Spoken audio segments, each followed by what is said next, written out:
வீட்டில் உட்கார வைக்கவில்லை, உட்கார்ந்திருக்க முடியவில்லை அவர்களால். அவருடைய யார் பார்த்தது, யாருக்கு தெரியும்? லேட்டாகி வந்தா என்ன பிரச்சனை? உடனே வருகிறார், ஓடி வருகிறார். அந்த வந்த டென்ஷனில் உட்கார்ந்திருக்கிறவர்களையும் பார்க்காமல் ஹலத்து, நான் தப்பு பண்ணிட்டேன் கூட சொல்லல, நான் அழிந்து விட்டேன், நாசமாகி விட்டேன். சாரி போட்டியை பாருங்க. அதே போன்றுதான் உங்களுக்கு அடிக்கடி எல்லோரும் பயான்களில் சொல்லுகிற சம்பவம் மாஇஸ் இப்னு மாலிக் ரலியல்லாஹு அன்ஹு அவர்களுடைய சம்பவம். நபித்தோழர் ஜினா செய்து விடுகிறார். அக்ரமகுமுல்லாஹ், ஜினா செய்து விட்டு அல்லாஹ்வுடைய தூதரிடம் ஓடி வருகிறார். சஃபையில் சஹாபாக்கள் இருக்கிறார்கள், மனிதர்கள் நிறைந்து போயிருக்கிறார்கள். யாருமே சிகரெட் குடிக்கிறத கூட ஒரு கொஞ்சம் ரெஸ்பெக்ட் ஆனவர் பார்த்து விடக் கூடாது என்று நினைக்கிற மக்கள் தான் எல்லோரும். அதான் மனிதனுடைய ஆட்டிடியூட். அப்படி இருந்தும் கூட இந்த நபித்தோழர் வந்து சொல்கிறார், யா ரசூலல்லாஹ், என்னை பரிசுத்தப்படுத்துங்கள், எனக்குரிய தண்டனையை தாருங்கள். என்ன நடந்தது? நான் விபச்சாரம் செய்து விட்டேன். அல்லாஹ்வுடைய தூதர் சஹாபாக்கிட்ட கேட்கிறாங்க, இவர் இப்படி கத்துறாரு, இவருக்கு என்ன பைத்தியமானே? அவர் வந்து அந்த சபையில வந்து கேட்ட முறையை பார்க்கும் போது ரசூலுல்லாஹி அலைஹி வஸல்லம் உங்களுக்கு புரிந்திருக்கும். ஆனால் அல்லாஹ்வுடைய தூதர் ஒரு மிக முக்கியமான விஷயத்தை அங்க டார்கெட் பண்ணாங்க. என்னது? அவருடைய மானத்தை மறைக்க விரும்பினார்கள். அதனால் இவருக்கு பைத்தியமா என்று கேட்டார்கள். இல்லை யா ரசூலல்லாஹ், அப்ப மதுபானம் அறிந்திருக்கிறார் என்று பாருங்கன்னு சொன்னாங்க. சஹாபாக்கள் கிட்ட போய் அவருடைய வாயை நுகர்ந்து பார்த்து விட்டு வந்து சொன்னார்கள், இல்லை யா ரசூலல்லாஹ், இவர் ஆரோக்கியமானவர், புத்தி சுவாதீனமானவர். அதே போல ரசூலுல்லாஹி அலைஹி வஸல்லம் சொன்னாங்க, நீ அந்த பெண்ணோடு தனிமையில் இருந்திருப்பாய், போய் தௌபா செய்கிறார்கள். அவர் சொல்றார், இல்லை யா ரசூலல்லாஹ். திரும்பவும் அல்லாஹ்வுடைய தூதர் சொல்றாங்க, நீ அந்த பெண்ணை கட்டி அணைத்திருப்பாய், முத்தம் கொடுத்திருப்பாய், போய் தௌபா செய்கிறார்கள். இல்லை, நான் ஜினா செய்து விட்டேன் என்று சொல்கிறார்.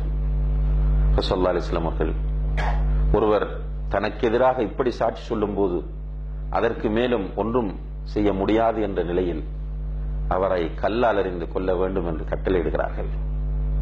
ஃபர்ஸ்ட் தண்டனை நிறைவேற்றப்படுகிறது. கல்லால் எறிவதற்காக வெளியே கொண்டு வந்து கல்லை எறிந்தால் எவ்வளவுதான் தாங்க முடியும்? ஓட ஆரம்பிக்கிறார். அவர் ஓடும் போது சஹாபாக்கள் பின்னால் துரத்தி சென்று கல்லறிகிறார்கள். இன்னும் வேகமாக ஓடுகிறார். ஓடும்போது ஒரு நபித்தோழர் அவரை மடக்கி பிடிக்கிறார். பிடித்ததும் எல்லோரும் கல்லால் எறிந்து அவர் கொலை செய்யப்படுகிறார். அவரை அடக்கம் செய்து விட்டு வந்து அல்லாஹ்வுடைய தூதரிடம் சொல்லுகிறார்கள், யா ரசூலல்லாஹ், நாங்கள் எறிய ஆரம்பித்ததும் அவர் ஓட ஆரம்பித்தார்.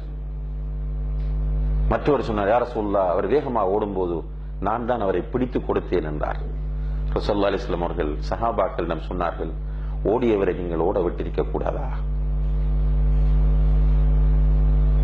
மடக்கி பிடித்தவரை பார்த்து சொன்னார்கள், உன்னுடைய ஆடையால் அவரை நீ மறைத்திருக்க கூடாதா? அதாவது அவரை நீ பாதுகாத்திருக்க கூடாதா என்று கேட்டார்கள். பிறகு சொன்னார்கள், இந்த மனிதர் செய்திருக்கிற தௌபாவை ஒரு சமுதாயத்துக்கு பங்கு வைத்து கொடுத்தாலும் எஞ்சிவிடும் என்றார்கள். இதுதான் வஸாரிஉ இலா மக்ஃபிரத்தின் மின் ரப்பிக்கும். வாழ்ந்து காட்டினார்கள், பயான் பண்ணி காட்டவில்லை. மாயிஸ் இப்னு மாலிக் ரலியல்லாஹு அன்ஹு அவர்கள் பயான் பண்ணவில்லை. வஸாரிஉ இலா மக்ஃபிரத்தின் மின் ரப்பிக்கும் என்ற அந்த வசனத்தை வாழ்க்கையிலே நடைமுறைப்படுத்தி காட்டினார். சஹாபாக்கள் அல்லாஹ்விடத்தில் இருக்கிற இந்த மக்ஃபிரத் நமக்கு இல்லாமல் போய்விடக் கூடாது என்பதிலே மிக கவனமாக இருந்தார்கள். அதே போன்றுதான் பகாமிதியா என்கிற பெண்மணி, அவர்களும் இதே போன்று ஜினா செய்து விட்டு வருகிறார்கள். அல்லாஹ்வுடைய தூதரிடம் வந்து புலம்புகிறார்கள். அல்லாஹ்வுடைய தூதர் கேள்வி கேட்க ஆரம்பித்ததும், மாயிஸ் இப்னு மாலிக்கை திருப்பி அனுப்ப பார்த்தது போன்று என்னை பார்க்கிறீர்கள்? அல்லாஹ்வுடைய தூதரே, நான் அல்லாஹ்வுக்கு முன்னால் ஒரு பரிசுத்தமான நிலையில் போய் நிற்க ஆசைப்படுகிறேன், என்னை பரிசுத்தப்படுத்துங்கள். ஸல்லல்லாஹு அலைஹி வஸல்லம் அவர்கள் குழந்தை வளர்கிறது என்று அறிந்ததும் குழந்தையை பெற்றுவிட்டு வா என்று சொன்னார்கள். குழந்தையை பெற்றுவிட்டும் வஸாரிஉ இலா மக்ஃபிரத்தின் மின் ரப்பிக்கும் குர்ஆன் வசனத்தை நடைமுறைப்படுத்த ஓடி வருகிறார்கள். ஸல்லல்லாஹு அலைஹி வஸல்லம் திரும்ப சான்ஸ் கொடுக்கிறார்கள். நீ குழந்தைக்கு 2 வருடம் பால் ஊட்ட வேண்டும், அதை செய்து விட்டு வா என்றார்கள். 2 வருடம் முடிந்த பிறகு திரும்ப வஸாரிஉ இலா மக்ஃபிரத்தின் மின் ரப்பிக்கும் குர்ஆன் வசனத்தை நடைமுறைப்படுத்த அல்லாஹ்வுடைய தூதரிடத்தில் ஓடி வருகிறார்கள். ஸல்லல்லாஹு அலைஹி வஸல்லம் அவர்கள் அதற்கு பிறகு அந்த பெண்மணியை ஒரு குழியிலே நாட்டி கல்லால் எறிந்து கொல்லுமாறு சொன்னார்கள். அப்ப கல்லால் எறியும் போது காலித் இப்னு வலீத் ரலியல்லாஹு அன்ஹு அவர்கள் ஒரு கல்லை எடுத்து அந்த பெண்ணை கொஞ்சம் ஏசி திட்டி கல்லை எறிகிறார்கள். அவருக்கு பின்னணி தெரியாது. அவர் நினைத்தார் விபச்சாரம் செய்த யாரோ ஒரு பிடிபட்டு தண்டனை கொடுப்படுகிறது என்ற எண்ணத்தில் அவர் கல்லை எறிகிறார். கல் அந்த பெண்ணின் தலையில் பட்டு காலிதுடைய ஆடையில் இரத்தம் தெறிக்கிறது. ஸல்லல்லாஹு அலைஹி வஸல்லம் அவர்கள் இதை பார்த்தவர்கள் வேகமாக வந்து காலிதுடைய கையை பிடித்து சொன்னார்கள், மஹ்லன் யா காலித், காலிதே நிதானமாக நடந்து கொள். இன்னஹா தாபத் தௌபத்தன் லவ் குஸ்ஸிமத் அலா 70 மின் அஹ்லில் மதீனத்தி லவஸிஅத்துஹும். இந்த பெண் செய்திருக்கிற தௌபாவை மதீனாவிலே உள்ள 70 பேருக்கு பங்கு வைத்து கொடுத்தாலும் இன்னும் மிஞ்சிவிடும் என்று சொன்னார்கள்.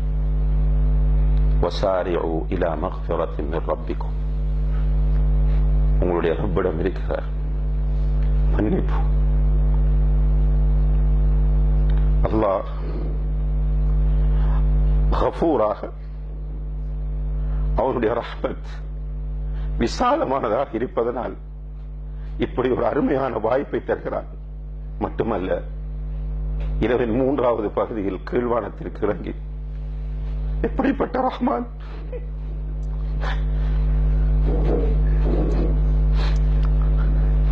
இரவின் 3வது பகுதியிலே கீழ்வானத்திற்கு இறங்கி ஹல் மின் முஸ்தக்ஃபிரின் ஃபஅக்ஃபிரு லஹ், என்னிடத்திலே பாவ மன்னிப்பு கேட்டு யாராவது வந்திருக்கிறீர்களா? உங்களுக்கு பாவ மன்னிப்பு தருவதற்காக நான் வந்திருக்கிறேன் என்று அல்லாஹ் அழைப்பு விடுத்துக் கொண்டிருக்கிறான். ஆனால் இந்த எந்த அழைப்புமே நம்முடைய காதுகளில் விழாமல் நாம் நினைத்ததை செய்து கொண்டிருக்கிறோம் என்றால் அல்லாஹ் பாதுகாக்க வேண்டும். நம்முடைய உள்ளங்களை அல்லாஹ் விரிவாக்க வேண்டும். நம்முடைய உள்ளங்களில் இருக்கிற கரைகளை அல்லாஹ் போக்கிவிட வேண்டும். அவனிடத்திலே திரும்பக்கூடிய ஒரு நிலையை அல்லாஹு தஆலா நம்முடைய மரணத்திற்கு முதல் தந்துவிட வேண்டும். மௌத்தாகிற நேரத்தில் அவன் பொருந்திக் கொண்டவர்களாகவும் பாவங்கள் மன்னிக்கப்பட்டவர்களாகவும் அல்லாஹு தஆலா நம் அனைவரையும் மரணிக்க செய்ய வேண்டும். எனவே கண்ணியத்திற்குரிய சகோதர சகோதரிகளே, வஸாரிஉ இலா மக்ஃபிரத்தின் மின் ரப்பிக்கும் என்ற இந்த அழைப்பு அல்லாஹ்வின் மீது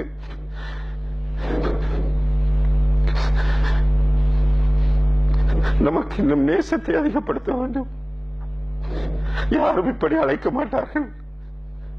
எல்லா நியமத்துகளையும் தந்து கண்ணியப்படுத்தி இந்த உலகத்திலே நமக்கு தேவையான எல்லா ஏற்பாடுகளையும் செய்து தந்து எனக்கு நீ கட்டுப்பட்டு வாழ வேண்டும் என்று வழியையும் காட்டிவிட்டு அதற்கு மாறு செய்யும் போது வஸாரிஉ இலா மக்ஃபிரத்தின் மின் ரப்பிக்கும், உங்களுடைய ரப்பிடம் இருக்கிற மன்னிப்பின் பால் விரைந்து வாருங்கள் என்று அழைப்பு விடுக்கிற நிலை எந்த ஒருவரிடமுமே நாம் எதிர்பார்க்க முடியாது, நம்முடைய ரப்பை தவிர. அந்த ரப்பை ரப்பாக ஏற்றுக்கொண்டதற்கு நாம் எவ்வளவுதான் நன்றி செலுத்தினாலும் அந்த நன்றி நிகராக மாட்டாது. அல்லாஹு தஆலா அவனை நேசிக்கக்கூடிய நல்லடியார்களாக நம் அனைவரையும் ஆக்கியருள்வானாக. அன்புள்ள சகோதர சகோதரிகளே, வஸாரிஉ இலா மக்ஃபிரத்தின் மின் ரப்பிக்கும் என்று சொன்ன அல்லாஹ் அடுத்ததாக வஜன்னத்தின், அல்லாஹ்வுடைய ஜன்னத்திற்கும் நீங்கள் விரைந்து வாருங்கள். அல்லாஹு அக்பர். அல்லாஹு தஆலா அந்த ஜன்னத்திலே எல்லா இன்பங்களையும் வைத்திருக்கிறார். ஃபீஹா மா லா ஐனுன் ரஅத் வலா உதுனுன் சமிஅத் வலா خطر على قلب بشر, எந்த கண்ணுமே கண்டிருக்காத, எந்த காதுமே கேட்டிருக்காத, எந்த ஒரு உள்ளமுமே கற்பனை பண்ணாத இன்பங்களை வைத்திருக்கிறார். அந்த சுவர்க்கத்தில் அல்லாஹு தஆலா நமக்காக வீடுகளை கட்டியிருக்கிறார். அது ஒரு கல் தங்கமாகவும் மறு கல் வெள்ளியாகவும் இருக்கிறது. அந்த சுவர்க்கத்திலே நுழைகிற அத்தனை பேரும் இளமையோடு இருப்பார்கள், முதுமை கிடையாது. அந்த சுவர்க்கத்திலே நோய் கிடையாது, அந்த சுவர்க்கத்திலே பொறாமை கிடையாது, அந்த சுவர்க்கத்திலே உள்ளங்களுக்கிடையில் முரண்பாடு கிடையாது, அந்த சுவர்க்கத்திலே மௌத் என்பதே கிடையாது.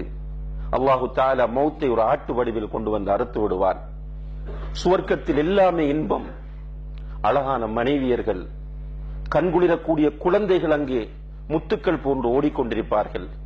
சுத்தமாக இருக்கும், ஆறுகள் ஓடிக்கொண்டிருக்கும், தோப்புகள் நிறைந்திருக்கும். அல்லாஹ் என்ன சொல்கிறான்? வஸாரிஉ இலா மக்ஃபிரத்தின் மின் ரப்பிக்கும் வ ஜன்னah. அந்த சுவர்க்கத்திற்கும் நீங்கள் போட்டி போட்டு வாருங்கள், உங்களுக்கு நான் எல்லாம் தயார் செய்து வைத்திருக்கிறேன்.